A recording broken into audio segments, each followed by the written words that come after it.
So a warm welcome to all. So welcome back again. We can start our next family, the family of parasites, that is Loranthaceae. So these plants of this family are very familiar to you in your surroundings, on the tree trunks, etc. You can see the plants of this family, and it include the Monoclamidae group and also the series Acclimidasporo and Loranthaceae. Okay, so Monoclamidae, Acclamidospore and Loranthaceae are the systematic position of the family Loranthaceae according to Bentham and Hooker. Now, so this is a common appearance of the plant. You look at the flower pattern. So when you look at your tree trunk, you can see, observe the plants of like this structure, like this morphology.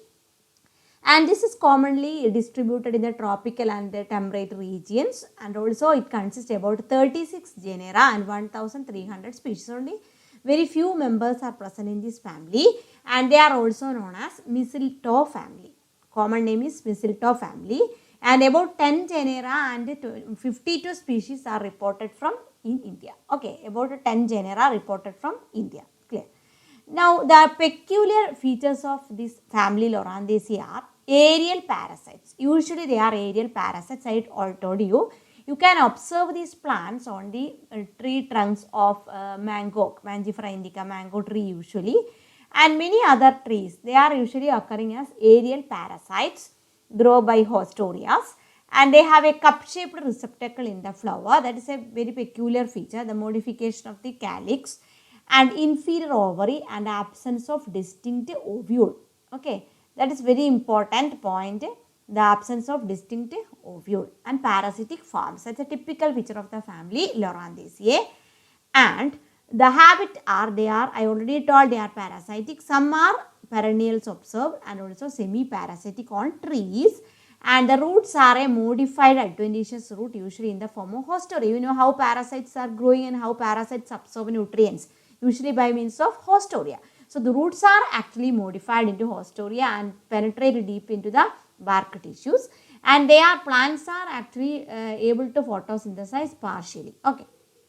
Now you can see like this plants growing on the tree trunks with the clusters of flowers, and the stem is herbaceous. Usually they are soft shrubs, branched and branching dichotomously, and swollen nodes are the typical feature of the family. Okay. And leaves are very simple leaves, usually oppositely arranged. Exstipulate leaves are the common feature, and they are evergreen. That's a very important point. Sometimes the leaves modified into minute scales also, but in most cases the leaves are green, exstipulate and very evergreen in nature. Then inflorescence is usually solitary or in cymose or racemose manner. Flowers are bisexual flowers, and flowers are unisexual in rare cases. Example is viscum, and it is a dioecious plant also. Viscum is a common typical plant of the family Loranthaceae, and they are actinomorphic, may be irregular in sometimes, and brightly colored condition. Trimerous is the typical nature, but dimerous also observing. Then apetalous in some conditions, and epigynous is usual case. What is epigynous? Inferior ovary, cup-shaped or disc-like receptacle. It's very important point, the receptacle or cup-shaped or disc-like nature, and with the epigynous condition. Now perianth, you can call it as perianth. Why? Because no differentiation into sepals and petals in two whorls, 3+3 usually. Some cases both the sepals and petals, both whorls are colored or both whorls are green. Both condition occur.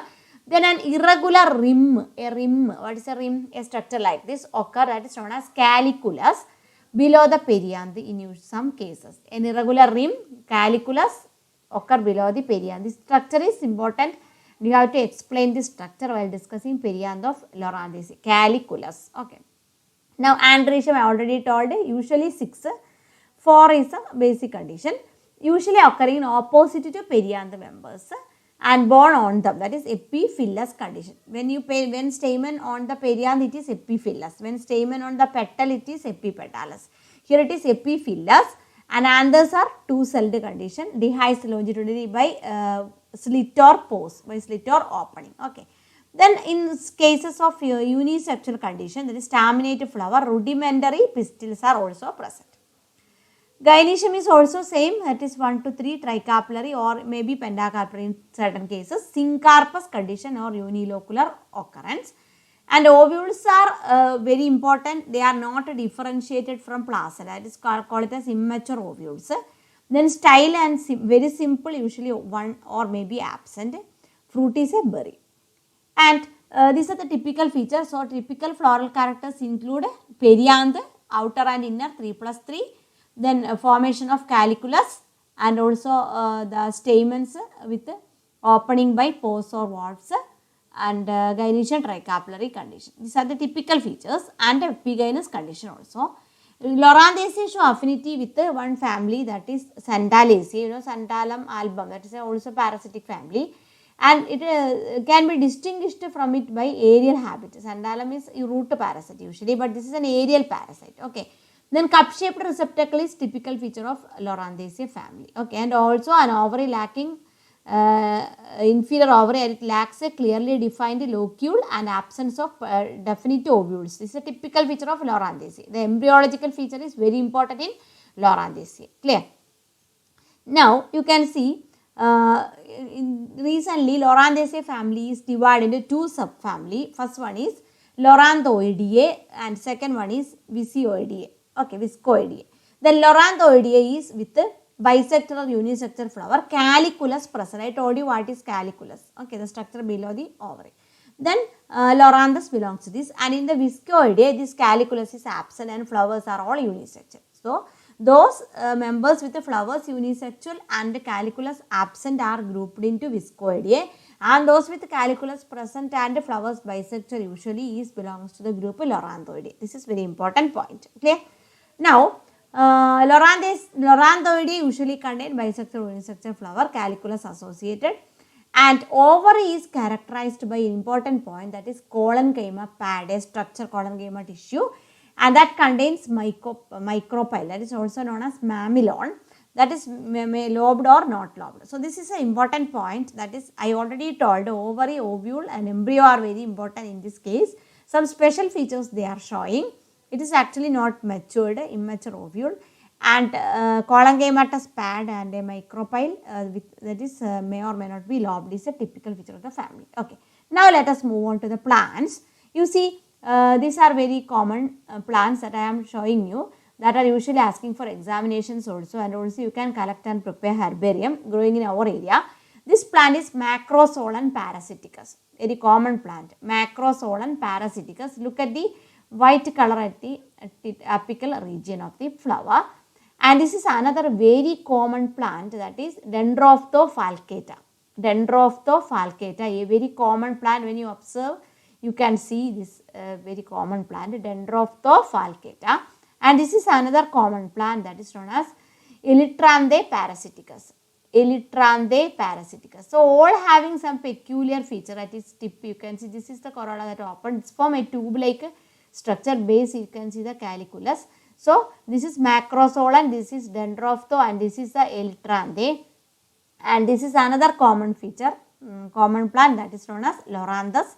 So, may be confused with this, and these two are entirely different. Look at the leaf nature. This is a common Ithilkanni that we are usually talking about, Ithilkanni, that is Loranthus. This is a Dendrophthos, don't confuse these two, and this also usually observing, that is Macrosolan, red colored structure usually base and white in the apex. This is Elytranthe. So, these all are the very common 4 plants that you can observe, you can see in this group. But I think now you will differentiate this 4 members, but before this, I think you think all these are same by looking into the typical nature of the flower. So, these 4 are different, and you can collect it from your field itself. So, look around, observe and find out the differences. Okay. So, I hope you understood well the family Loranthaceae, very important, asking for theory examination. The typical features of the family Loranthaceae, usually the embryological nature, and also the presence of caliculus is the typical character of the family Loranthaceae, a parasitic family. Okay. So, and also the subfamilies divided into Loranthoideae and Viscoideae, 2 subfamilies. So, go through this and prepare your notes and get ready for your examination. So, Have a nice day. Thank you.